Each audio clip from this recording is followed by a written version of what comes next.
어제부터 이제 여기 집중 수행이 시작됐는데요. 원래 이제 어제 입제식을 해야 되는데, 오는 시간도 좀 들쭉날쭉이고, 그리고 우리가 한 달에 한 번 1호 법회 하는 그 날짜하고 겹치는 게 있어서요. 일요일 날 그냥 입제식 겸 법회를 하는 게 좋겠다고 생각을 해서 이제 일요일 날 하는 걸로 했습니다. 그래서 오늘은 이제 우리가 선언을 이제 정식 개원식을 하고 나서 처음으로 하는 그 집중 수행이기 때문에 좀 수행의 기본적인 여러분들이 앞에서 그동안 제가 이런 이야기한 거를 대부분 들어보신 분들이 많겠지만, 제가 이 수행에 대해서 간단히 다시 한번 정리를 좀 하고, 지금 이제 호흡 수행하고 마음 관찰을 하고 있는 그 수행에 대해서 간단히 좀 정리해서 설명을 드리고, 그리고 그런 수행을 할 때 좀 주의해야 될 점, 그런 부분에 대해서 조금 부연 설명을 드리려고 합니다. 그래서 이제 지금 우리가 주로 처음 여러분들이 이제 하는 수행은 이제 바른 삼매를 개발하는 수행이라고 이제 한마디로 말씀을 드릴 수 있는데, 그 경전에 보면은 바른 삼매와 이제 그릇된 삼매 두 가지에 대해서 좀 이렇게 구별해서 설명을 하고 있는데요. 이제 그렇게 하는 근거가 뭐냐면, 바른 삼매는 염호의 지혜, 염호로 인도하고, 그리고 이제 탐욕의 빗바램으로 인도하고, 열반으로 인도하고, 깨달음으로 인도한다. 이렇게 이제 말씀을 하는 거고, 그릇된 삼매는 이제 염호로 인도하지 못하고, 탐욕을 빗바램, 탐욕이 버려지는 걸로 인도하지 못하고, 또 탐욕의 소멸, 그리고 깨달음이나 해탈로 인도하지 못한다. 그런 구절로서 이제 두 가지를 비교하고 있습니다. 그래서 우리가 이제 바른 삼매를 닦는다는 것은 그 삼매 자체가 해탈을 하는데 이제 도움을 준다는 이야기이기 때문에, 그래서 이제 그거를 바른 삼매라고 하고, 이 바른 삼매는 뭐를 바른 삼매라고 하느냐? 이제 팔정도 중에서 앞에 7가지 요소를 필수품으로 갖춘 삼매를 바른 삼매라고 한다고 합니다. 그러면 이제 7가지 중에 제일 중요한 게 뭐냐면 바른 견해입니다. 이 바른 견해를 바탕으로 해서 이제 삼매를 개발하는 것을 바른 삼매라고 하는데, 그러면 이제 바른 견해라고 하는 것은 뭐냐? 이제 경전에서는 바른 견해는 사성제에 대한 지혜라고 이제 항상 정의를 하고 있죠. 그래서 이제 사성제에 대한 지혜를 조금 한마디로 표현을 하면 이제 중도의 지혜다, 이렇게 말할 수 있는데요. 그래서 이제 이 중도의 지혜 또는 사성제 지혜를 바탕으로 해서 삼매를 닦는 것을 이제 바른 삼매라고 정의를 하고 있습니다. 그래서 이제 그거를 실제로 실천하는 방법론으로서 여러분들한테 이제 호흡 수행, 삼매를 닦는 수행법은 다양하게 있어요. 우리 이제 경전에 보면, 경전에 나와 있는 수행법으로서는 한 40가지 가까이 이제 삼매를 닦는 수행 방법이 있는데, 그 중에서도 특히 이 호흡 수행은 가장 많이 이제 수행이 되어지고, 지금도 가장 많은 곳에서 수행하는 방법이기 때문에 이 호흡 수행을 이제 기본으로 하고 있고요. 근데 이제 이 호흡 수행을 통해서 삼매를 닦을 때 바른 견해가 이제 바탕이 된다. 이 말은 뭐냐 하면은, 이제 호흡 수행을 할 때 호흡에 집중되지 못하게 하고, 호흡에 마음이 가만히 이제 집중이 되지 못하게 하고, 그 호흡에 머물러 있지 못하게 방해하는 요소가 이제 장애 요소라는 게 있습니다. 그래서 그 장애 요소를 지혜로서 이렇게 버려가면서, 그걸 버림으로써 이제 삼매에 들게 되면, 우리 그 삼매를 닦는 그 과정 자체가 마음 관찰이 동반되고, 마음 관찰을 통해서 이제 지혜가 생기고, 그 지혜를 통해서 이제 선정에 들기 때문에 이런 걸 우리가 이제 바른 삼매라고 하는 거죠. 그래서 이제 이 부분을 제가 조금 더 부연 설명을 좀 드리도록 하겠습니다. 첫째, 이제 여러분들이 불교 수행을 할 때 먼저 알아야 될 조건 중에 하나가, 이 삼매를 닦는 목적을 알아야 됩니다. 목적이 있기 때문에 왜 삼매를 개발하느냐? 이 삼매를 개발하는 목적이 지혜를 개발하기 위한 거죠. 적어도 이제 이 불교에서 말하는 삼매를 닦는 목적은 삼매 그 자체가 이제 어떤 종착 지점이고 궁극 지점은 아닙니다. 이 삼매를 이제 수행을 통해서 선정을 개발하면 그 선정의 힘을 바탕으로 해서 이제 여실직연 있는 그대로 어떤 현상을 보는 지혜를 개발하기 위한 것이 삼매를 닦는 것이기 때문에 이 삼매를 개발할 때 이제 우리 마음이라고 하는 것을 정화하는, 근데 이제 이런 여실직연이 개발되기 위해서는 우리 마음이 되게 순수하고 깨끗한 상태가 돼야 되기 때문에 그 상태를 개발하는 게 바로 이 삼매고 선정의 상태다. 그래서 부처님께서 이제 삼매는 되게 이제 마음이 고요하고 청정하고 아주 깨끗하고 잘 집중된 그런 마음 상태라고 이야기를 하죠. 그런 마음 상태가 돼야 이제 우리가 어떤 사물을 볼 때 또는 우리가 부딪히는 그런 현상들을 볼 때 그 현상을 아주 이제 있는 그대로 왜곡됨이 없이 그래서 이제 볼 수 있게 하기 때문에 그래서 이제 이 바른 삼매를 이제 강조하고 그 삼매를 통해서 이제 지혜를 개발할 수 있다는 것, 그거를 강조하기 위해서 이제 이렇게 바른 삼매라는 걸 말씀을 하신 거죠. 그래서 이거는 아마 제가 이제 뭐 누누이 말씀을 드린 거라서 대부분 알고 있을 거라고 생각을 하고요. 그러면 이제 이 중도라고 하는 그 바른 견해를 통해서 이제 호흡 수행을 이끌어가는 것이 어떤 것인가 하는 것을 또 간단히 한번 요약을 해보겠습니다. 이 중도의 지혜라고 하는 것 또는 이제 사성제의 지혜라고 하는 것은 중도는 뭘 의미하느냐 하면은 팔정도를 의미합니다. 그죠?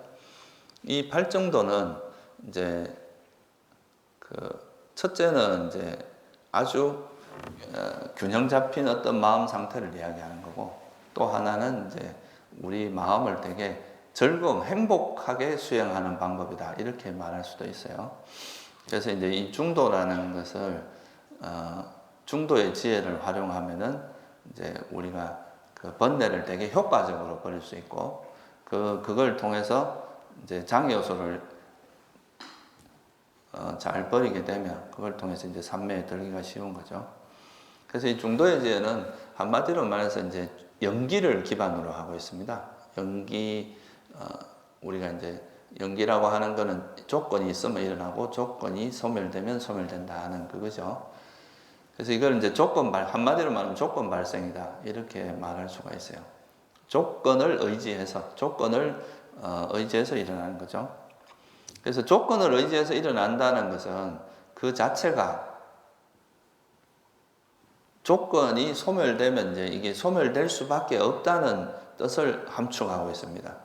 그래서 부처님이 보신 첫 번째 시각은 뭐냐 하면 이 세상에 있는 모든 것들이 조건에서 발생했기 때문에 이 현상 자체가 영원하지 않다는 걸 이제 첫째는 통찰을 하신 거죠. 우리가 접하는 모든 현상들이 영원한 것은 아니다. 그냥 조건이 있으면 일어났다가 조건이 없으면 사라지기 때문에 조건에서 일어나는 순간 그 법이 이제 나타나는 그 순간에 벌써 소멸을 예고하고 있다. 소멸할 수밖에 없는 법이다라는 것을 이제 설하신 겁니다. 그래서 그걸 이해하면 여러분들이 이제 이 부딪히는 이런 현상들 자체가 그렇게 우리가 애착을 가지고 볼만한 대상이 아니다. 왜냐하면 이건 무상하거든요. 무상하다는 건 뭘 의미하냐면 잠시 머물다 간다 이거잖아요, 그죠?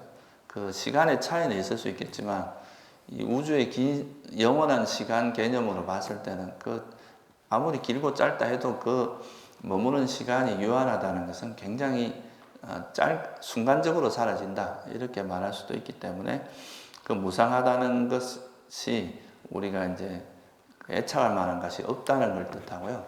또 그러므로 무상하기 때문에 이 현상 자체가 좀 불안정합니다. 그 자체로서 안정감이 있는 것이 아니고 불안하고 또 완벽하지도 않아. 이 현 상태가 또 아무리 여러분이 좋은 상태로 있다 해도 그게 다시 안 좋아질 수 있는 가능성을 항상 갖고 있죠. 그래서 이런 불확실성을 갖고 있고 불만족스럽고 완전하지도 않아요. 그러니까 이제 이런 거는 괴로움의 속성이 있다고 하죠. 그러니까 무상하고 괴로움의 속성이 있는 것을 어떻게 내 것이라 할까요? 내 마음대로 안 된다 이거예요. 내가 마음대로 통제할 수 있는 영역이 아니라는 거죠. 무상한 것을 사라지지 말라라고 한다고 해서 안 사라지는 게 아니잖아요. 내가 죽지 말라 한다고 안 죽는 것도 아니고, 그리고 뭐 괴로움인 것을 괴롭지 말라, 행복만 일어나라 한다고 해서 되는 것도 아니에요. 그래서 이 무상하고 괴로움인 것은 기본적으로 내가 마음대로 통제할 수 없기 때문에 무아라고 이야기합니다. 무아고 내 것이 아니다. 내 마음대로 할 수 있는 내 소유가 아니다는 거죠.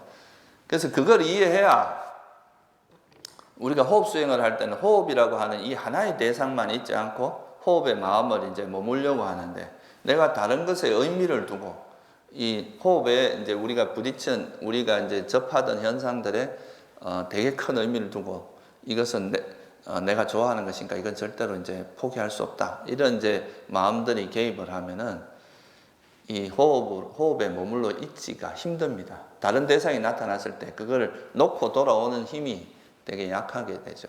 쉽게 안 돌아온다 이거예요. 근데 우리가 이제 부딪히는 이 삶이라고 하는 것들이 사실 뭐 어떤 면에서는 여러분들이 있을 때는 막 지금 이렇게 접할 때는 되게 정신없이 이게 막 되게 대단한 일이 일어난 것 같고 이렇지만 막상 지나고 보면 꿈과 같죠, 그죠? 지난 일들을 이렇게 회상해 보면 뭐 언제 그런 일이 있었나 싶기도 하고, 그냥 잠시 꿈을 꾼 것 같기도 하고 그렇습니다. 그래서 우리가 지금 이제 현실에서 접할 때는 굉장히 이게 뭐 대단한 일이고 그렇다고 생각할 수 있지만 그거 자체가 잠시 머물다 사라져가는 것이기 때문에 이것 자체에 대해서 애착을 가질 만한 것이 별로 없다는 거죠. 이거를 이해해야 우리가 어떤 경계, 우리가 부딪히는 세상에 대한 애착을 버리기가 쉬워집니다. 그래서 부처님께서 이제 중도의 첫 번째 조건 발생이라는 걸 이해하면은 조건에서 일어났다는 것 자체가 이제 뭐 형성된 법 또는 뭐 쌍카라, 빨리어는 쌍카라라고 하죠. 그리고 이제 연기된 법, 조건에서 연기적으로 일어난 법이다 해서 연기된 법이라고도 하는데, 이런 법 자체는 이미 가지고 있는 성질 자체가 이제 공하다, 무상고 무아라는 이런 속성을 갖고 있습니다. 그러니까 여기에서 우리가 애착을 가질 의미가 별로 없는 거죠. 그래서 이걸 이해해야 이제 어떤 현상에 대해서 여모의 지혜라고 하는, 우리가 마음이 멀어지는 지혜가 생깁니다. 그렇지 않으면 이게 딱 달라붙어가 안 놓으려고 하는 거죠. 그래서 이거를 이끌어내는 그것이 이제 이 무상고 무아에 대한 통찰. 이건 모든 현상이 공통적으로 가지고 있는 거예요. 뭐 우리가 원하고 아름답고 좋은 것이라고 해서 무상하지 않은 것도 아니고 나쁜 거라고 해도 무상하지 않은 게 아닙니다. 이 세상에 있는 모든, 우리가 접하는 모든 것은 다 무상하고 그것이 괴로움의 특성이 있고 또 내 것이라고 할 만한 것이 없는 그런 무아의 특성이 있다는 거죠. 그게 이제 기본 베이스입니다. 이건 모든 현상에 다 공통적으로 적용되는 거니까. 그럼에도 불구하고 조건에 의해서 발생한다면 또 하나의 어떤 측면이 있느냐 하면 인과적인 측면이 또 있습니다. 하나는 이제 무상고무아, 다시 말하면 한마디로 공이 무아라는 측면이 있고, 또 하나의 측면은 그것이 이제 작용이 있다는 거죠. 비록 꿈이지만 여러분이 꿈을 꿀 때는 괴로움이 일어나면 괴롭고 좋으면 행복하고 그렇잖아요, 그죠? 그래서 이 세상의 자체가 뭐 영원하지도 않고 그 자체가 이제 실체가 없는 것이지만 어떤 마음이 일어났을 때 그것이 가지고 있는 작용은 있다는 거죠. 그래서 그 작용이 유익한 작용은 여러분을 괴로움에서 벗어나게 만들어주고, 해로운 것들은 이제 우리를 계속 괴로움으로 빠지게 만드는데, 어떻게 보면 이게 이제 여기서 말하는 그 해로운 법이라는 게 뭐냐 하면, 이 세상이 무상하고 괴로움이고 무아라는 이런 속성을 갖고 있음에도 불구하고 그거를 모르는 게, 그런 것에 대한 통찰이 안 되는, 그리고 이게 조건에 의해서 일어난다는 거, 이거에 대한 이해가 안 되기 때문에 이제 이런 문제들이 발생한다는 거죠. 그래서 하여간 뭐 이제 이 호흡이라는 것이 있고, 그 호흡에 내가 호흡이라고 하는 이 하나의 대상만을 이제 잊지 않고 하려고 하는데, 다른 대상이 나타나면 일단은 이 대상 자체는 마음이 여기 호흡에 잘 붙어 있을 때나 또는 다른 쪽으로 마음이 갈 때나 이거는 이제 작용이죠. 근데 어떤 마음이든 간에 이건 전부 다 무상하고 괴로움이고 무아라는 속성을 갖고 있다는 거예요. 첫째는. 그거를 먼저 이해를 해야 됩니다. 그리고 이제 그 다음에는 이것이 무상하고 괴로움이고 무아지만 그것이 또 작용은 있어요. 그냥 아무 의미 없는 것이 아니라 작용은 있다는 거죠. 괴로움을 소멸하는 작용도 있는가 하면 괴로움을 계속 유발하는 작용도 있어요. 그래서 특히나 이제 장애 요소 같이 이제 5 장애 요소, 선정을 방해하는 이런 장애 요소는 우리 마음을 계속 혼란스럽게 만들고 어지럽게 만들어서 괴로움에 계속 빠져들게 만드는 그런 해로운 작용이 있고, 이거를 버리는, 그거로부터 벗어나는 것은 우리에게 유익한 작용이 있습니다. 그래서 그걸 알면 우리가 예를 들어서 호흡에 이제 호흡이라는 걸 여러분 이제 호흡 수행을 할 때 호흡이 있는데 호흡에 마음이 잘 붙어 있고 호흡만 있지 않고 호흡만을 분명히 하는 그런 마음 상태가 일어나면은 이거는 유익한 작용입니까? 해로운 작용입니까? 이거는 우리에게 유익한 작용이죠. 그죠? 그러면 이런 마음들은 지속해야 돼요? 아니면 버려야 돼요? 그러니까 이제 이렇게 호흡이라고 하는 그 마음에, 호흡이라고 하는 그 대상에 이걸 잊지 않고 분명히 여기에 머물러 있는 이 마음 상태가 있으면 이건 그냥 그대로 쭉 지속되도록, 이것이 잘 유지되도록 노력하는 게 첫 번째 과정이라고 할 수 있습니다. 일단은 여기 호흡을 잊지 않고 그 호흡에만 머물러 있는 마음이 잘 유지되도록 하는 노력을 해야 돼요. 그런데 그렇게 노력을 해도 이게 우리 마음이 이제 습성상 가만히 있지 못하고 또 이렇게 도망 다니겠죠. 그죠? 이 도망 다닐 때, 이 도망 다니는 마음이, 이거는 이 도망 다니도록 하는 이 마음의 동력이 뭐냐면 장애 요소라는 게 있습니다. 감각적 욕망이라든가, 성냄이라든가, 아니면 해태 원침이라든가, 들뜸후회라든가, 의심이라고 하는 이런 마음이 밑에서 요동치면서 이 생각이 움직이게 만듭니다. 그래서 그것이 움직일 때 이 마음을 딱 보면 이거는 이제 해로운 이제 그 마음은 장애 요소가 작동하는 거니까 이거는 버려야 될 마음입니까? 개발해야 될 마음이에요. 이거는 이제 버려야 될 요소니까 그 마음이 이제 이 마음을 이거는 장애 요소 중에 그냥 생각이다 이렇게 볼 수도 있지만 이거는 이제 욕망, 내가 뭔가를 자꾸 하려고 하는 마음이구나, 싫어하는 마음이구나, 해태원침이구나, 이렇게 그 마음 상태를 알아차리고 이제 호흡으로 돌아와야 되는데, 이걸 돌아오게 하는 그 지혜의 힘이 뭐냐 하면은 이 장애 요소가 해로운 법이다. 이거는 이제 이거를 개발했을 때 여러분에게 이익이 없다 하는 그것이 하나의 지혜고, 또 이 장애 요소조차도 영원합니까? 영원하지 않아요. 이것도 똑같이 우리에게 형성된 법이잖아요. 그죠? 그러면 이 장애 요소도 영원하지 않습니다. 이것도 무상한 것이고, 그러니까 이것도 괴로움이고 내 것이라 할 만한 게 없어. 그러니까 이 장애 요소가 일어나는 거를 이래 관찰을 하더라도 이 장애 요소라는 것에 동요할 필요가 없어요. 여러분들이. 왜 이런 장애 요소가 일어나지 하고 여기에 막 마음이 흔들릴 필요가 있는 게 아니라, 이것은 어차피 그냥 조건에서 일어난 하나의 현상일 뿐이고, 단지 우리가 해야 될 거는 이거를 버리는 노력을 하면 되는 거지, 이것이 일어났다는 것에 대해서 불만을 가진다거나 왜 나한테 이런 장애 요소가 일어나는지라고 그것에 대해서 막 이렇게 하려거나, 장애 요소가 사라졌으면 좋겠다라고 막 그거를 싫어하는 마음을 일으키거나, 또는 이걸 빨리 사라졌으면 좋겠다 하는 그런 욕망을 이럴 필요가 없다는 거죠. 단지 그냥 장애 요소가 일어나는 거 이거를 알아차리면 이건 해로운 법이고 이것 자체도 어떤 조건 발생이니까 실체도 없는 것이다. 이건 어차피 내버려두면 사라질 수밖에 없는 것이다 라는 것을 이해하고 바로 호흡으로, 또 이런 지혜가 작용하면 호흡으로 돌아오기가 쉽다는 거예요. 그게 이제 지혜를 바탕으로 해서 호흡에다가 이제 집중하는 방식이라는 거죠. 그래서 그냥 호흡에 마음이 그러니까 호흡만 분명히 알고 있는 그 마음이 잘 있을 때는 그냥 그 상태로 쭉 가면 돼요. 이걸 어떻게 하려고 할 필요가 없어. 그냥 그 상태로 쭉 그 마음을 그대로 유지시켜서 가면 되려고. 그러다가 이제 만약에 이런 생각이 움직여서 이 장애 요소 중에 뭔가 다른 대상이, 그러니까 이제 5 장애 중에 뭔가가 일어나면 그것이 장애 요소인 줄 아는데 이거와 다투려고 하면 안 됩니다. 여러분들이. 싸우려고 할 필요도 없고 그냥 이거는 장애 요소일 뿐이다. 그리고 이건 버려야 될 법일 뿐이다 라고 생각을 하고 이게 나와 동일시하면 안 됩니다. 그냥 그거를 법이라고 보고 그냥 장애 요소가 일어난 것으로 보고 이것도 무상한 거니까 어차피 그건 내가 내버려두면 사라질 수밖에 없어요. 내가 관여를 하면 자꾸 커지는데 관여하지 않고 내버려두면 사라지게 돼 있고 그리고 이것 자체가 내 마음대로 통제될 수 있는 게 아니고 실체도 없는 것이다 라고 보면서 그냥 호흡으로 신속하게 돌아오도록 하는 그런 식의 노력을 하는 게 바로 중도적인 지혜를 가지고 이 이제 호흡 수행을 이끌어가는 거다. 이렇게 이제 볼 수 있습니다.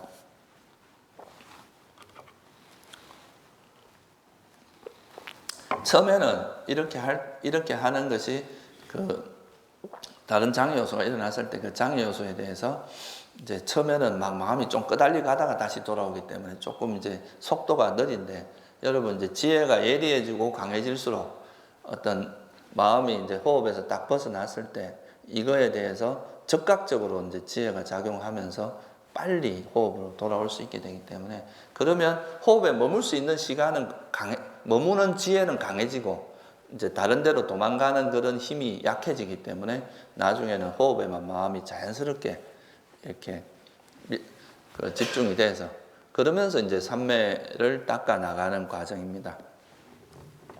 그리고 또 이제 이렇게 하는 이유가 뭐냐 하면요. 실제 여러분들이 이 선정이라고 하는 정말 부처님께서 말씀하신 그런 선정의 상태는 생각만큼 그리 쉽진 않아요. 완벽한 그런 선정에 들어가는 거는. 그래서 이 선정 자체가 하나의 목적이 되고 선정을 닦는 그 선정에만 이제 마음이 가 있다 보면은 실제 이런 장애 요소를 이것이 나한테 이런 장애 요소가 일어나는 것을 관찰하면서 수행을 하면은 설사 선정에 이제 당장은 들어가지 못하더라도 그 수행을 하는 과정에서 자기 마음 상태에 대한 이해가 이루어집니다. 아, 나한테 이런 욕망들이 많구나. 나한테 이런 집착이 많구나. 또 이런 내가 이런 부분에서 되게 화가 많구나. 또 뭐 정신적으로 좀 나태하거나 또 들뜸이 많고 내가 과거에 대한 후회가 많고 의심이 많다. 이런 이제 자기 마음의 어떤 속성을 파악하게 되거든요. 그러면 이제 그것 자체가 벌써 우리 마음을 정화시켜 나가는 과정이 이제 개입을 하는 거죠. 그러면서 이제 설사 선정에 들지 못한다 하더라도 내가 하는 만큼 집중력도 강해지고 그 마음도 정화되어 나가기 때문에 그렇게 하면은 이제 수행에서 부작용이 없습니다.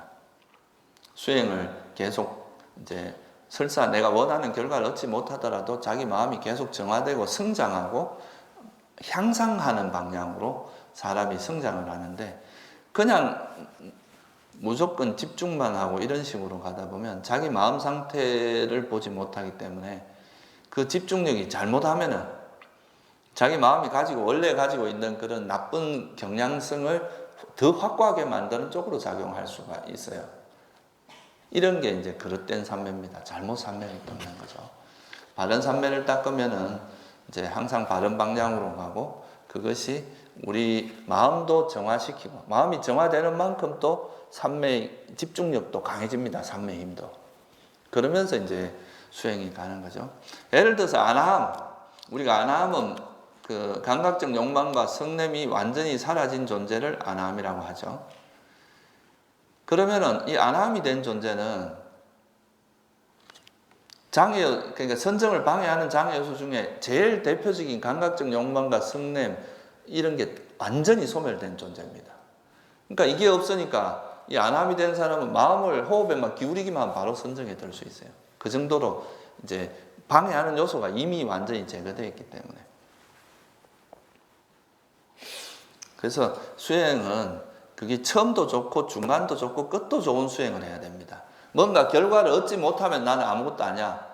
깨닫지 못하면 뭐 수행이라는 게 무슨 의미가 있냐. 이게 아니라 여러분들이 걸어가는 그 수행을 해나가는 그 한 걸음 한 걸음 자체가 의미가 있는 수행이 돼야 된다는 거죠. 그게 바로 중도 수행입니다. 이 중도라는 건 처음도 좋고 중간도 좋고 끝도 좋은 수행이 돼야 되거든요. 수행을 해나가는 그 과정이 의미가 있어야 돼요. 그게 선한 마음이고 그게 이제 지혜가 개발되고 이렇게 되면은 뭐 결과에 관계없이 내가 가는 길이 벌써 이제 좋은 방향으로 가고 있고 그렇게 해서 뭐 시간 문제지 그렇게 가다 보면 언젠가는 뭐 해탈을 할 수밖에 없는 그런 그 길을 가게 되는 거죠. 그래서 두 가지로 요약을 할 수 있습니다. 하나는 호흡에 머물러 있는 노력을 해야 돼요. 수행은 첫째, 호흡 아나빠나사티 호흡 수행에 이제 아나빠나사티라고 하는데 이 아나빠나사티의 의미가 뭐냐 하면은 들숨 날숨을 기억해라 잊지 말라 이 말입니다. 그러니까 다른 대상은 다 잊어버리고 들숨 날숨만 잊지 말고 그 대상에 대해서만 분명히 알아라. 그것만 아는 그 상태를 유지하는 게 이제 아나빠나사티 수행의 핵심이거든요.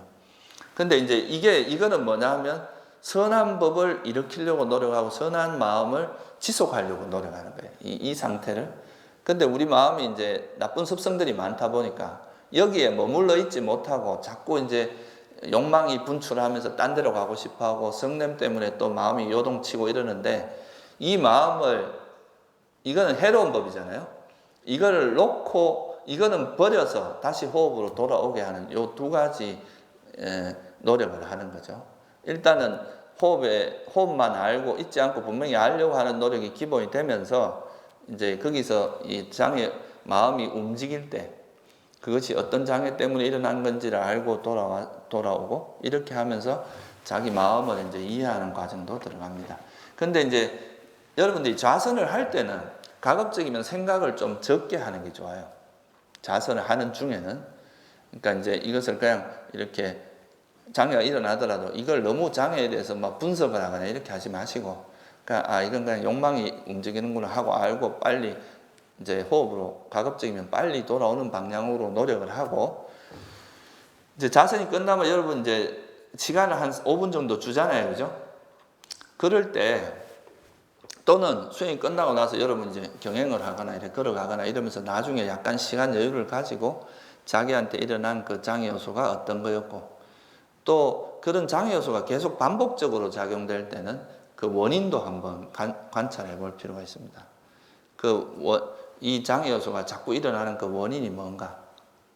이거는 제가 이번 주 수요일쯤에 제가 한번 말씀드리겠지만 이 장애 요소가 일어나게 하는데 가장 그 고질적으로 작동되는 그 원인이 뭐냐 하면 견해, 사경 이런 자기만의 견해와 자만심이에요. 이게 이제 어떤 그 장애 요소가 일어나는 또 원인 중에 아주 대표적인 겁니다. 그게 계속 밑바탕에 있기 때문에 우리 마음에 이제 그런 장애가 일어나도록 하는 거죠. 그래서 그런 원인도 한번 생각을 해보고 그러면 이제 일단은 호흡이라고 하는 이 대상을 잊지 않고 거기에만 이제 우리가 마음을 계속 기울이려고 하는 이런 걸 통해서 삼매가 개발이 되고요. 삼매를 닦고 나서 그 조사하고 반조하는 그 시간에 우리가 또 지혜가 또 많이 개발이 됩니다. 그래서 여러분들이 이제 그 호흡 수행 자체는 좀 삼매의 포커스가 맞춰진 수행이에요. 그래서 호흡 수행을 자선 때 하는 동안에는 호흡에 좀 더 머물러 있는 시간을 오래 가지려고 노력하는 게 좋고요. 그거에서 이제 나왔을 때 호흡 이제 방선 시간이 돼서 이제 딱 수행이 끝나고 나서 이제 반조하는 시간에는 내가 어떻게 하니까 수행이 잘 되고 내가 수행할 때 주로 어떤 장애 요소가 일어나서 내 수행을 방해했고 그걸 내가 원인은 뭐고 또 이걸 어떻게 극복하는 게 좋을지 이런 거에 대해서 한번 일종의 그 연구를 하는 겁니다. 그렇게 해야 다음 수행할 때 같은 실수를 반복을 안 하거든요. 안 그러면은 계속 똑같은 실수가 반복될 수도 있으니까 그렇게 하시면서 수행을 하시면 이제 좋을 것 같고요.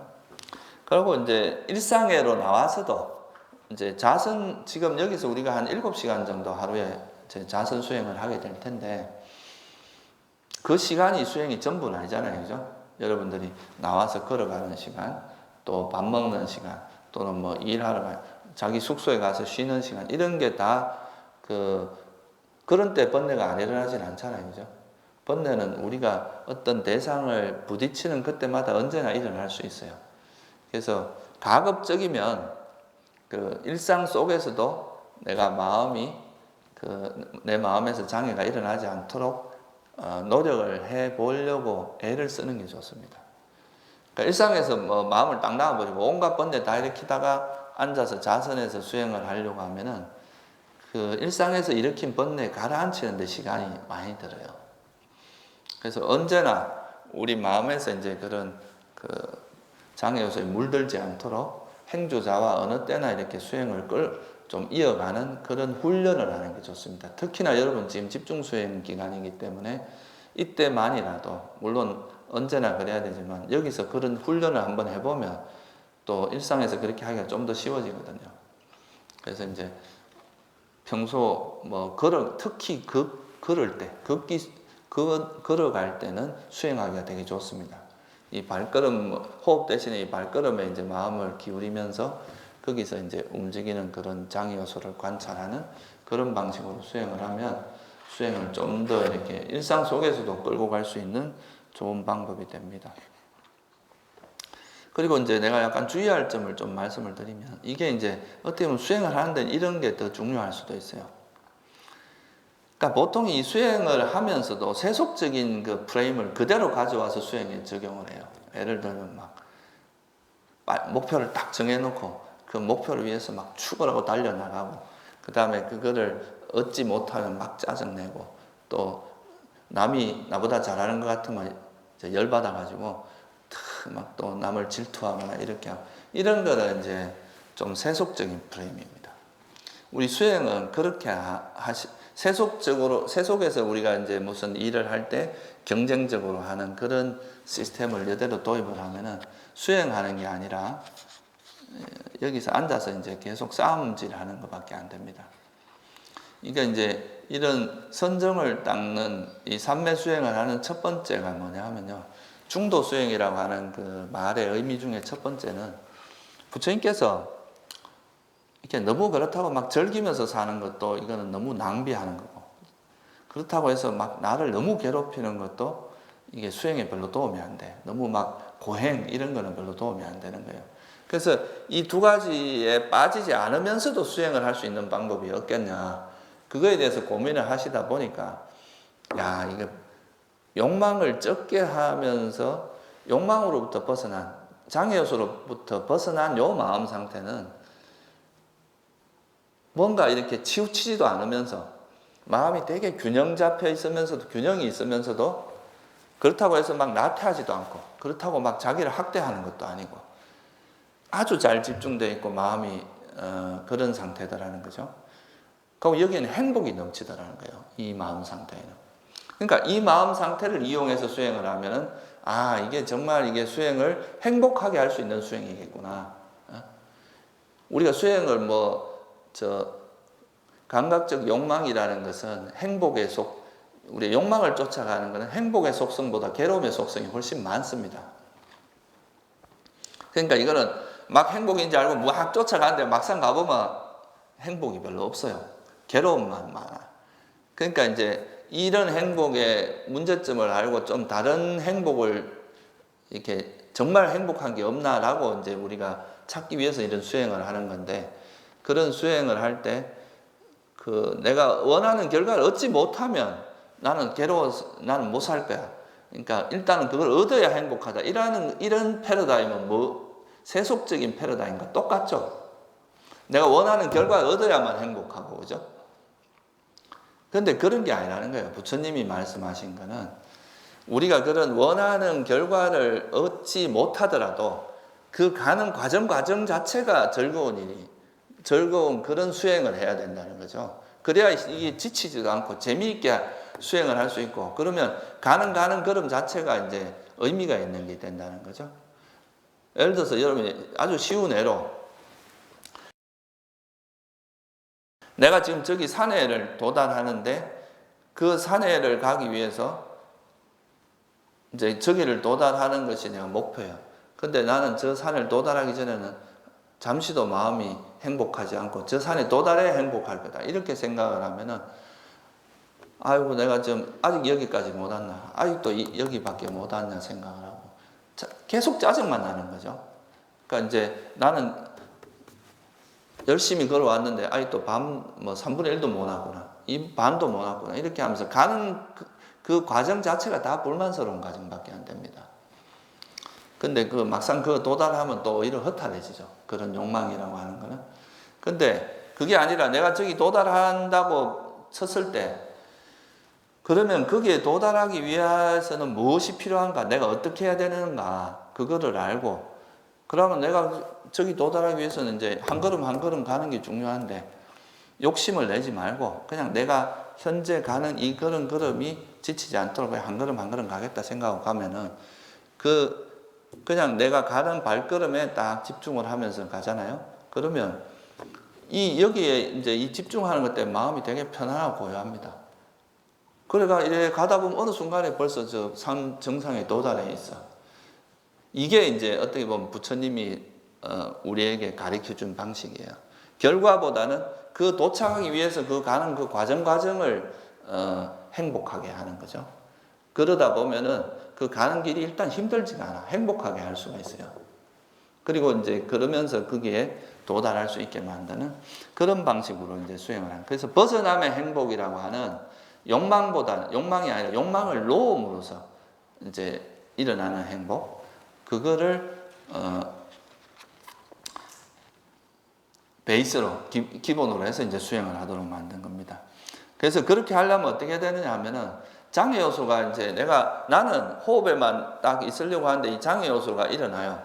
근데 장애 요소가 일어날 때마다 나는 왜 이렇게 막 번뇌가 일어나지? 이렇게 생각하면서 그거에 대해서 불만을 가지는 거는 어떤 욕망이 일어나는데 그 욕망에 대해서 또 싫어하는 마음을 내면 또 하나의 장애 요소가 더 일어난 거죠. 화가 더 일어났잖아요. 그거에 대해서 또 불만을 가지고. 이러면 이건 장애 요소가 하나가 일어나는 거지만 그것이 자꾸 더 분할을 합니다. 이런 걸 우리가 빠빤짜라고 하거든요. 그러니까 생각이 확산된다는 거예요. 이 생각이 멈춰 있는 게 아니라 점점 분화되면서 점점 확산되어 갑니다. 이렇게 대처하는 거는 세속적인데, 우리가 좋은 게 나타나면 좋아하고 싫어하는 게 나타나면 싫어하는 게, 이거는 세속적인 대처 방식입니다. 수행은 그렇게 하면 계속 결국은 수행하면서도 욕망과 성냄에 끄달리는 게 되거든요. 그렇게 하면. 그게 아니라 이제 장애가 일어나면 그냥 이 장애에서는 영원합니까? 영원하지 않아요. 이것도 공합니다. 이것도 그냥 단지 조건에서 일어난 현상일 뿐이라. 그럼 단지 이건 버려야 될 대상인지 개발해야 될 대상인지 이것만 파악하면 돼. 그럼 이거는 이제 버려야 될 대상이니 요소니까 그걸 그냥 자연스럽게 버리면 되고, 또 장애 요소가 일어나는 거를 이것이 욕망이구나, 이것이 성냄이구나 라고 아는 그 자체가 벌써 지혜가 개발이 됩니다.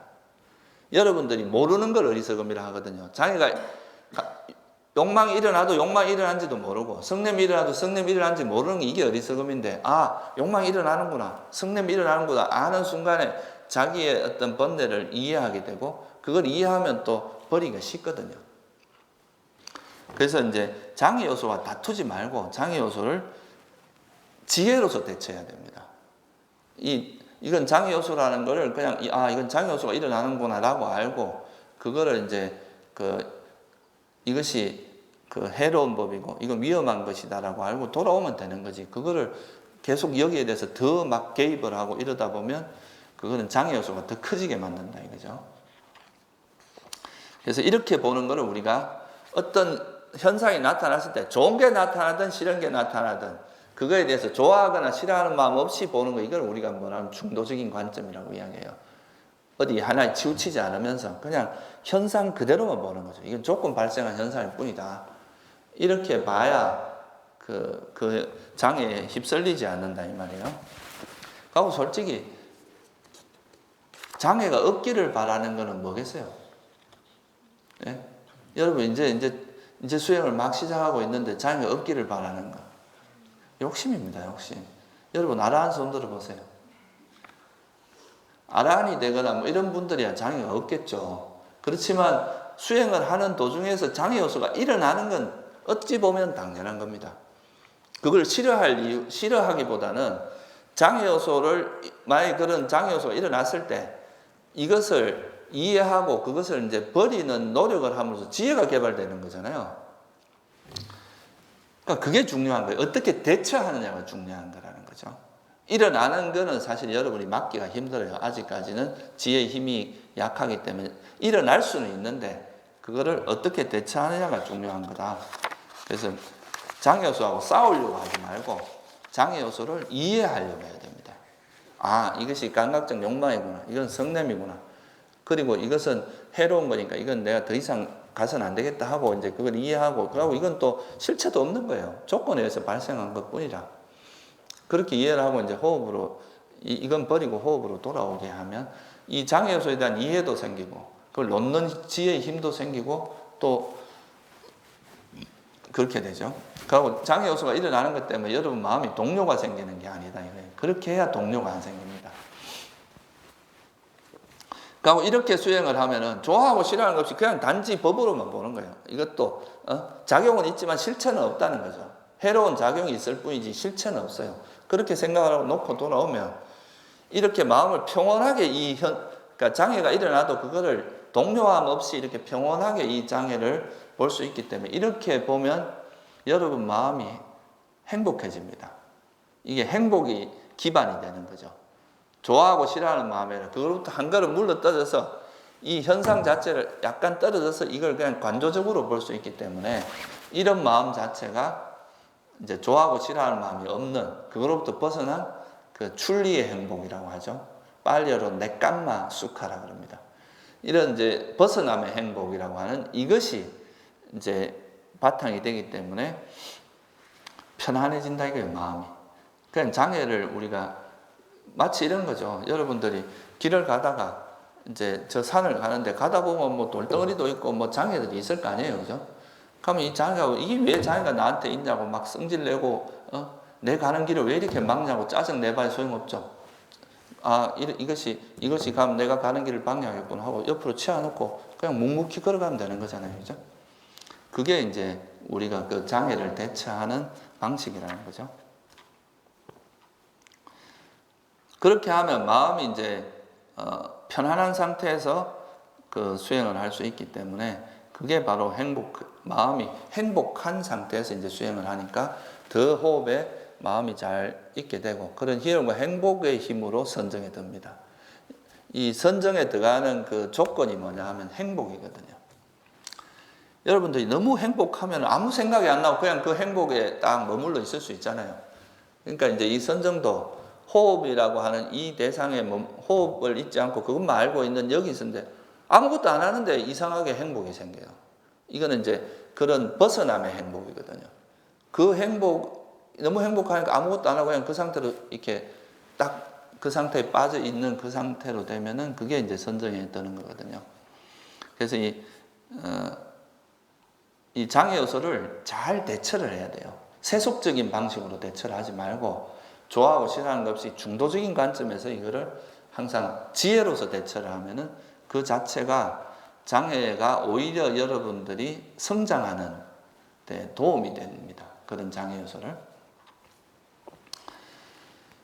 그리고 또 이제 많이 저지르는 것 중에 하나가 이제 자기 수준을 좀 잘 파악을 해야 됩니다. 이건 제가 이제 여러분을 무시하는 게 아니라 자기는 이제 수행을 시작했는데 왜 나는 이틀이나 했는데 선정이 안 들지? 나는 왜 이렇게 번뇌가 안 사라질까? 이렇게 생각하면 안 돼요.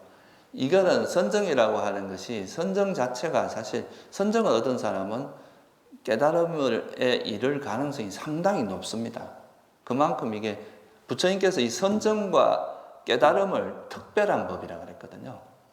그러니까 이거는 누구나 쉽게 얻을 수 있는 게 아니라 상당한 노력을 해서 얻을 수 있는 거라고 봤어요.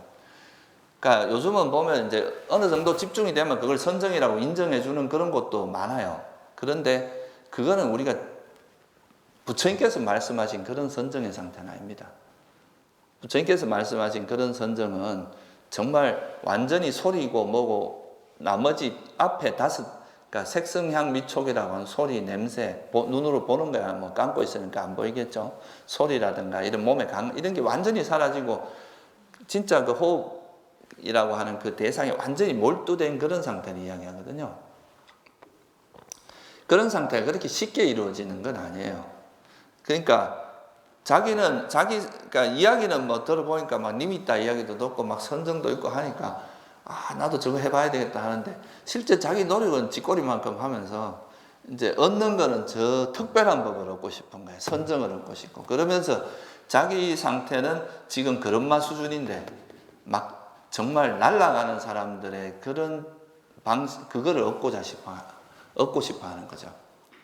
그러면 그게 그 자기 현실과 이상에서 괴리가 일어납니다. 자기 수준은 요거밖에 안 되는데 자기가 얻고 싶은 건 저 있으니 그게 현실적으로 이루어지겠어요? 불가능한 이야기예요. 내가 10kg를 들 수 있는데 12kg, 15kg를 드는 거는 가능하겠죠. 역기를 들 때. 근데 이제 10kg 드는 사람이 한 100kg 든다 그러면 거의 떨어지겠어요? 안 떨어집니다.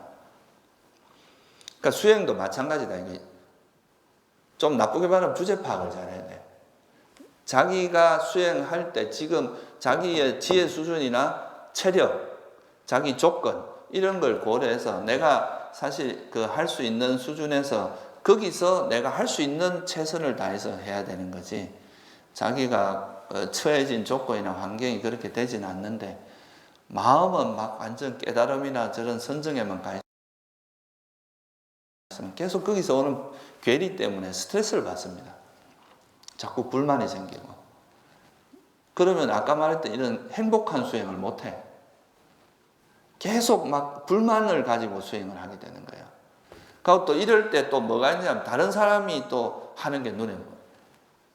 그러니까 저 사람은 벌써 빛이 떴다 그러고 막 수행도 잘 된다 그러고 뭐 보니까 한 2시간 또 막 앉아있고 막 이런 거 보니까 나는 뭐야 이러면서 이제 또 비교해요.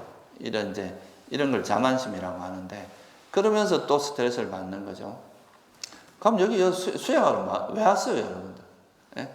수행하는 게 그래 뭐 남하고 싸우고 경쟁하고 이기려고 여기 온 건 아니잖아요, 그죠? 어떻게 보면 자기 마음의 평화를 얻기 위해서 온 건데 오히려 막 수행하면서 또 자기를 괴롭히는 거야. 막 경쟁에 내몰고 막 푸시하고 자기는 아직까지 그럴 정도 뭐 그런 수준밖에 안 되는 사람이 막 엄청 달리려고 하고 이렇게 하면은 그런 거를 이제 잘해야 수행을 잘할 수 있어요. 그렇게 하면 그게 수행이 잘 될 리가 없거든요.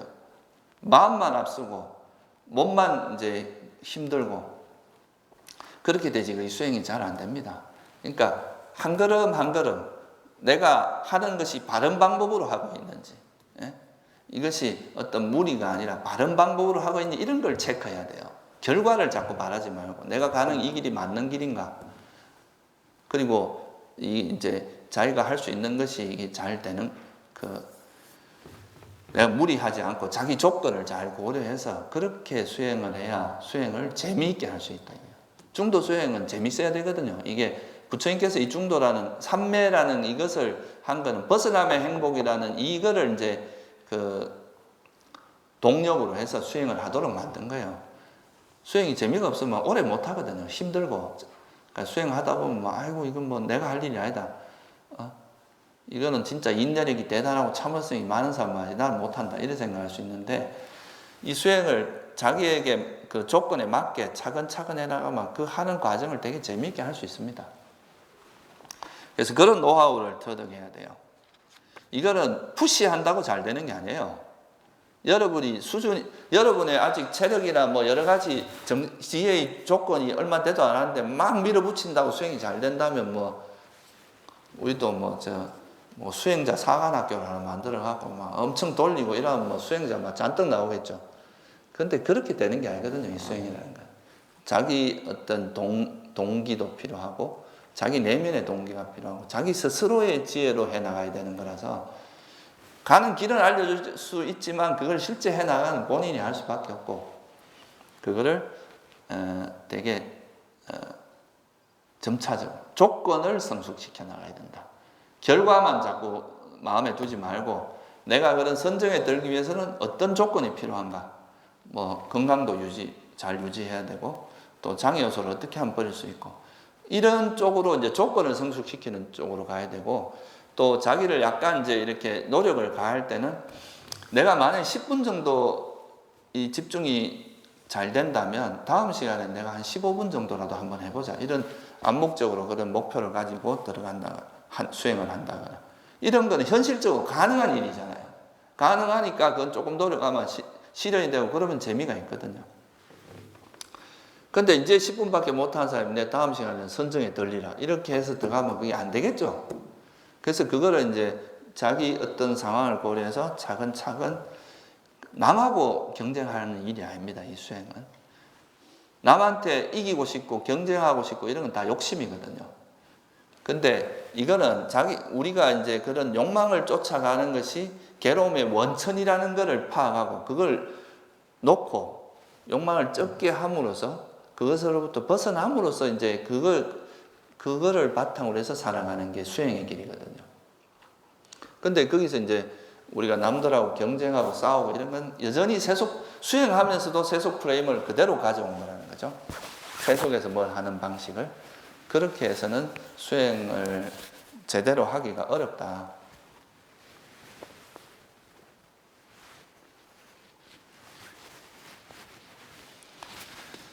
그래서 이제 그렇게 하지 말고 자기 페이스를 잘 유지해야 돼요. 옆에 다른 사람이 승부를 한다고 해서 여러분이 내가 먼저 승부를 한다고 그게 뭐가 달라지는 게 없거든요. 부처님께서는 30년이 해탈한 지 30년 된 비구나, 오늘 해탈한 비구나, 해탈하면 해서 똑같다 그랬어요. 그게 중요한 거는 자기 마음에 있는 괴로움을 소멸하는 것이 누구하고 이기고 지고 이런 게 중요한 게 아닙니다. 누구보다 빨리 가고 빨리 가서 할 수 있는 게 뭐겠어요? 그런 거 하려고 하는 사람은 내가 남보다 잘났다는 걸 보이고 싶어 하는 자만심일 수밖에 없잖아요. 그런 게 중요한 게 아니라는 거죠.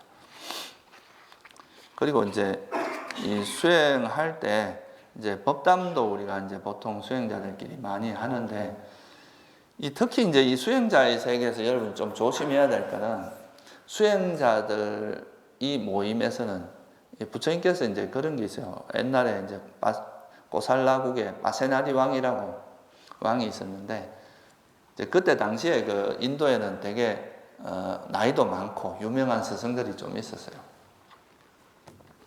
근데 이제 그런 스승들도 이렇게 자기가 다 깨달았던 것처럼 이야기하는 것도 아닌데 부처님은 그때만 해도 젊을 때거든요. 이제 그렇게 연세가 많으실 때가 아니니까. 근데 어떻게 그 젊은 사람이 그래 다 안 것처럼 그러냐 이래 약간 시니컬하게 물어보죠. 그러니까 그때 부처님께서 하신 말씀이 뭐냐면 이 세상에는 어리다고 무시하면 안 되는 게 4가지가 있다. 첫째는 뭐냐면 왕자가 어리다고 까불다가 왕자가 왕이 되면은 여러분 목숨이 위태위태합니다. 그래서 왕자는 함부로 하면 안 된다. 또 하나는 불이 이렇게 아직 약한 불이라고 가볍게 보다가 큰 불이 돼서 다 태워버린다 이거죠. 그럼 불도 함부로 생각하면 안 된다. 또 뱀도 어리다고 깔보면 안 된다. 독사가 어리다고 독이 없겠어요? 그러니까 그런 뱀 같은 독사 같은 경우는 어리다고 깔보다가는 물려서 죽을 수도 있다.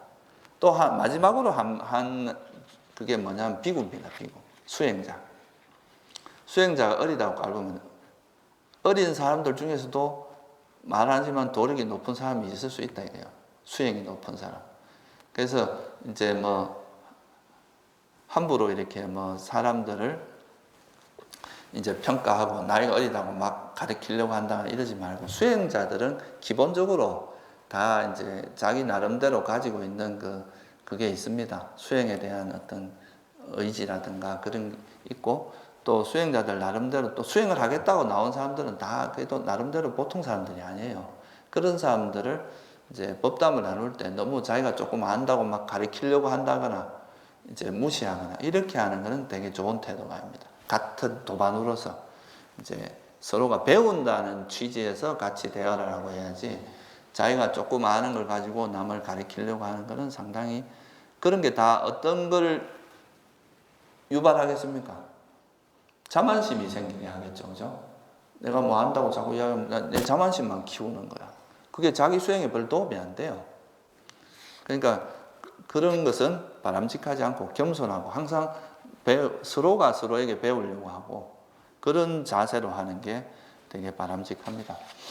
그 이제 제가 미얀마에 있을 때 그 미얀마의 그 어른 되게 유명한 스님이 있었는데 그 스님이 한국 수행자들을 평가한 말이 있어요. 한국 수행자는 2마디로 이야기했어요. 빨리 얻으려고 하고 빨리 가르치려고 한다.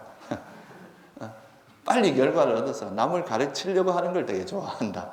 그 이야기를 이제 그 미얀마의 그 되게 유명한 스님이 한국 수행자들의 특징이라 그러죠. 그러니까 어떻게든 빨리빨리 해갖고 막 뭔가 이제 결과를 만들어서 그걸 가져가서 어디 가서 써먹고 이제 가르치려고 한다는 거죠. 진짜 수행자는 그래 하면 안 됩니다. 그게 자기 수준을 드러내는 거라. 내가 잘난 척하고 이런 게 결국 뭐예요? 내 자만심 많아요 하고 드러내는 거예요. 그게 이제 지혜로운 사람은 볼 때 그렇게 보인단 말이에요. 그러니까 자기 견해를 이렇게 내세우고 남에게 강요하고 이런 것도 다 그런 겉으로 드러나는 모습이 그 사람의 이제 실제 자기 공부를 드러내는 거나 다름없습니다. 그래서 이제 항상 서로가 서로를 존중해 줘야 돼. 수행하는 사람들끼리는. 또 수행하는 사람들은 개성이 강하기 때문에요. 사실 뭐 가족 버리고 출가까지 할 사람들이 보통 고집이겠어요. 그죠? 그러니까 그런 사람들끼리는 서로를 존중 안 해주면 그게 문제가 됩니다. 그래서 그런 서로 도반들끼리도 이제 항상 그렇게 서로를 존중하고 서로가 배우려고 하는 자세가 중요해요. 여러분이 아라한이 되기 전까지는 항상 배우려고 하는 자세를 가져야 됩니다. 그래서 그 경전에도 보면 수다원까지는 유학이라 그래요. 유학. 아니 수다원이 아니라 안함까지는 무슨 말입니까? 유학이란 말. 있을 유자에 배울 학자예요. 아직은 배울 게 있는 사람이다 이 말이에요. 그러니까 아라한은 뭐라고 하냐? 무학이라 합니다. 더 이상 배울 게 없다는 거죠. 해야 할 일을 다 해 마친 분이니까. 그러니까 성자조차도 배울 게 있다 그러고 배움이라는 걸 강조했는데 우리 수행자들은 자기가 이제 배움이라는 것을 항상 즐기고 배우려고 하는 자세가 되게 중요합니다. 이제 배우려고 하는 자세가 없고 이제 자기가 조금 안다고 해서 그거를 이렇게 견해를 확정적으로 생각하고 그거를 남에게 이제 이야기하려고 하는 그런 자세 자체가 수행이 정체되게 합니다. 끊임없이 배우려고 하면은 진짜 뭐 아주 어린 사람한테도 배울 게 있는데 그게 아니라 이제 자기가 뭘 안다는 생각이 들어가면은 더 이상 지혜도 성장을 안 하고 그리고 자만심이 붙고 그렇게 견해가 사견이 강해지고 이렇습니다. 그리고 지혜의 수준도 천차만별이거든요. 여러분이 처음 수행할 때 생긴 지혜와 또 뭐 어느 정도 한 1년쯤 공부하고 나서 생긴 지혜, 좀 더 그러니까 수행에 대해서 좀 더 체험을 하고 나서 생긴 지혜, 그러니까 아라한이 이제 성자가 되고 나서 생긴 지혜, 이게 다 지혜의 수준이 천차만별이거든요. 바뀌어요. 뭐라고 지혜도 조건 지어진 거죠, 그죠? 여러분들의 어떤 그 조건에서 움직이는 거라서 지금 보면 이게 맞는 것 같은데 좀 더 지나서 보면 자기가 미쳐보지 못한 것들이 또 있어요. 그러니까 똑같은 것 같아도. 그래서 항상 그런 배우겠다는 자세로 가야 계속 더 배울 수 있지. 조금 안다고 해서 그걸 이제 확정적으로 다 안다 이런 생각하는 건 굉장히 위험한 태도입니다. 우리가 안다는 것은 그 아라한이 되기 전까지는 아직 배울 게 많아요. 자기가 미처 못 본 것이 엄청나게 많습니다. 그래서 그런 자세가 중요하고요.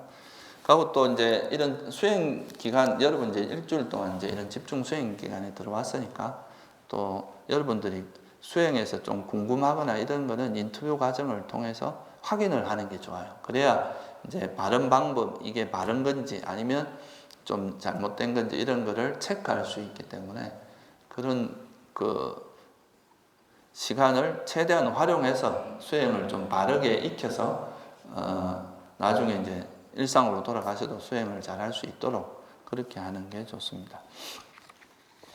그래서 이게 사실 이제 우리가 세속에서는 자기가 원하는 그 결과, 목표를 정해놓고 그 욕심이라는 동력을 바탕으로 해서 또는 분노, 욕심이나 내가 이번 너들 한번 보여주고 말겠다 이런 분노가 동력이 돼서 이제 뭔가를 하는 이런 게 되게 많기 때문에 그래서 뭐 잘 되면 막 우쭐하고 못 되면 막 또 의기소침하고 이런 그 마음의 패턴을 거치게 되는데 이 수행은 그렇게 하면 안 됩니다. 이거는 그냥 지금 이 순간순간에 내가 만족하고, 이 수행을 하는 이거에 대해서 만족하고, 거기서 행복을 찾고, 그런 결과보다는 그 결과를 이루기 위해서 뭐가 필요한지 조건을 성숙시키는 이런 방향으로 노력을 하는 것. 그게 이제 어떻게 보면 수행에서 구체적인 테크닉도 중요하지만 이런 마음 자세가 되게 중요합니다. 그렇지 않으면은 계속 이제 혼자 헐떡헐떡 하다가 빨리 결과를 하다 뜻대로 안 되니까 이 수행은 나하고 안 맞는가 보다 하고 또 그만두고 이렇게 될 소지들이 많거든요. 그러니까 템포를 되게 한 걸음 한 걸음 단계 이제 너무 급하게도 하지 말고 그렇다고 너무 느리게도 하지 말고 이제 적정하게, 그게 바로 중도의 길입니다. 그런 수행의 감을 익히면 수행을 되게 수행하는 것 자체가 하나하나 재미있게 되는, 그러니까 수행하는 것이 재미없는 일이 아니라 하루하루 변해가는, 뭐 큰 건 아니지만 하루하루 자기가 조금씩 나아지고 변해가는 이런 거에 대해서 그런 걸 만족하고 그거를 감사하고 이렇게 하면 재미있게 수행을 할 수 있습니다. 그러다 보면 어느 순간에 내가 벌써 이만큼 달라졌구나 하는 때가 온다는 거죠. 무슨 말씀인지 이해되시죠? 그래서 이제 수행하는 것에 대한 기본적인 여러분들이 이 집중 수행 기간 중에서는 제가 일일이 다 수행 방법이 이렇게 해라 저렇게 해라 말은 안 드리는데, 그 수행하는 것에 대해서 또 구체적으로 잘 이해가 안 되고 이런 거는 인터뷰 시간을 활용하시면 되고요. 전체적으로 이제 수행을 이끌어가는 그런 아주 중요한 그런 핵심들만 제가 몇 가지 말씀을 드렸습니다. 오늘은 여기까지만 하고요. 혹시 오늘 한 것 중에 궁금한 거 있으면 한번 질문해 보세요.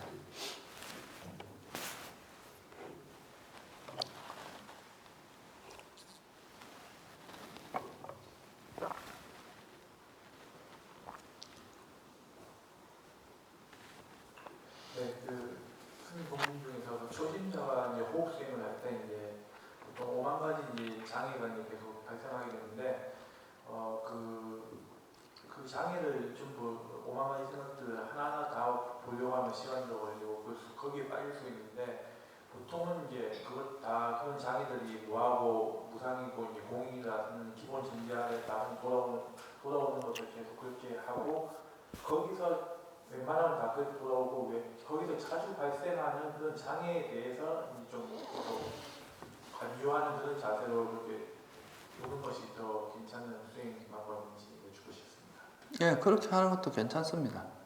그러니까 이제 생각이 일어나면 대체로 이제 생각이 움직이는 건 대부분 다 욕망 아니면 성냄을 바탕으로 해서 일어나요. 그래서 이제 처음에는 이게 뭐가 뭔지 잘 모르지만 이제 수행을 자꾸 하다 보면 자기한테 일어나는 그 번뇌 패턴이 대략 비슷하거든요.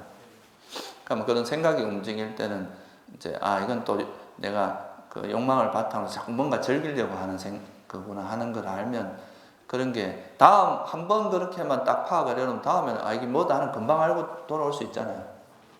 그런 식으로 그 사람 말대로 이제 자주 발생하는 거는 한 번쯤 반조할 때 이게 뭐라는 걸 파악을 해두면 다음에는 그냥 딱 보면 또 이게 똑같은 일이 반복된다는 걸 알거든요. 그럼 즉시 알고 놓을 수 있죠. 근데 이걸 너무 무상하고 괴로움이고 뭐하다 이렇게 그렇게만 관찰하다 보면 자기 마음의 그런 어떤 마음 상태가 내 수행을 방해하고 있다는 그런 거에 대한 이해가 좀 떨어질 수 있으니까 자주 반복되는 거에 대해서는 체크를 하는 게 좋아요. 그것도 이제 수행하는 중에 계속 너무 그거를 깊이 사유하고 이럴 필요는 없고요. 그냥 이런 게 있다는 걸 알면 이제 어느 정도 그 자선이 끝나고 나서 이제 조금 자기를 돌아볼 때가 있잖아요. 그럴 때 이제 돌아보면서 이건 또 내가 너무 욕망이 앞섰구나, 또는 내가 이 현상에 대해서 또 화로 많이 대처를 했구나, 이런 식으로 파악을 해두면 다음에 이제 다음 시간에 수행할 땐 그런 거에 딱 일어날 때마다 즉시 할 수 있잖아요.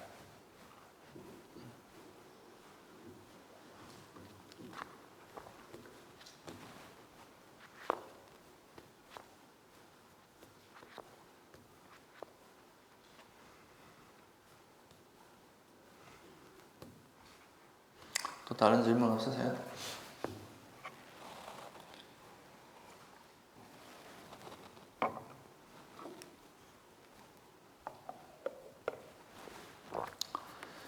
그러면은 여기서 마치죠.